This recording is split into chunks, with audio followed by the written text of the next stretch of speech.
রাধে রাধে। নমস্কার বন্ধুরা, আশা করি সকলে ভালো আছেন ভগবান শ্রীকৃষ্ণের আশীর্বাদে। আপনাদের সকলকে আন্তরিক স্বাগত জানাই কথা শ্রীকৃষ্ণকের আজকের আরও এক মন ছুঁয়ে যাওয়া কাহিনীতে। কবি বলেছিলেন, স্বাধীনতাহীনতায় কে বাঁচিতে চায় রে, কে বাঁচিতে চায়। কবির সেই বাণীর রেশ ধরেই আমাদের আজকের এই নিবেদন। আজ 15ই আগস্ট, ভারতের স্বাধীনতা দিবস।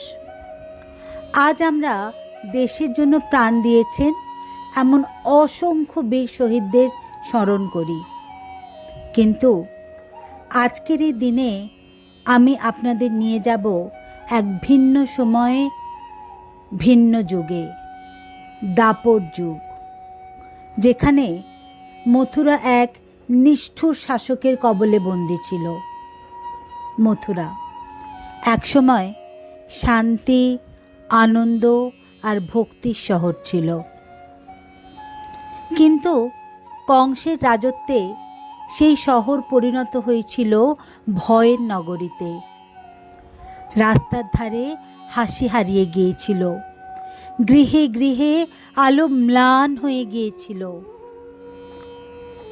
মহারাজ কংস শুধু ক্ষমতা চাইতো না, সে মানুষের নিরাপদে শান্তিতে সুস্থভাবে বেঁচে থাকার জীবনের আশা পর্যন্ত ছিনিয়ে নিয়েছিল।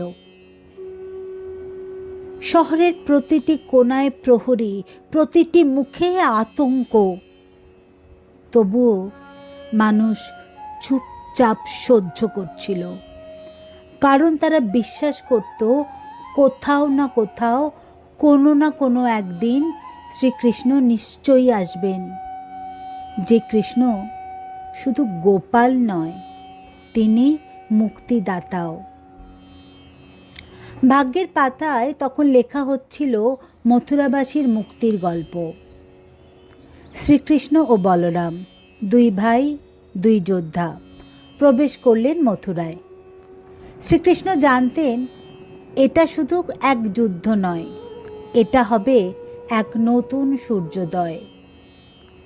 রাজসভায় দাঁড়িয়ে মহারাজ কংস গর্জে উঠলেন, আমার সামনে দাঁড়ানোর সাহস কারো নেই। আর সেই সময় শ্রীকৃষ্ণ মৃদু হেসে দৃঢ়তার সাথে বললেন, যেখানে অধর্ম সেখানেই আমি দাঁড়াই।